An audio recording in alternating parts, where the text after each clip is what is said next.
سوال ایٹمی خیال کے بارے میں پوچھنا ہے جی.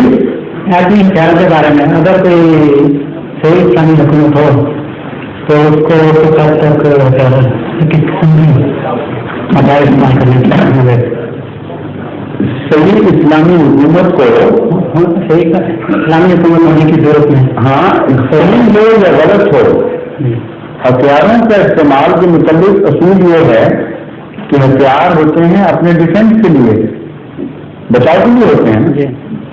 اس لیے اگر دشمن کے پاس زیادہ ہتھیار ہیں تو آپ کو بھی زیادہ ہتھیار لینے چاہیے، اگر دشمن کے پاس خطرناک ہتھیار ہیں تو آپ کو بھی خطرناک ہتھیار اپنانے کی کوشش کرنی چاہیے.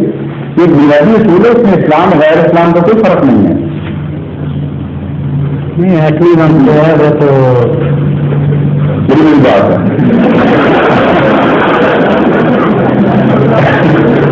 سوال یہ ہے کہ پھر ڈیفینس چھوڑ دیں. ڈیفینس کیوں کہتے ہیں؟ ایٹم کا ہتھیار آپ گولیوں سے کریں گے، جواب ایٹم کا جواب گولیوں سے دیں گے، پتھر مار کے دیں گے.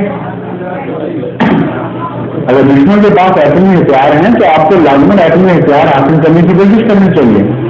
ظہور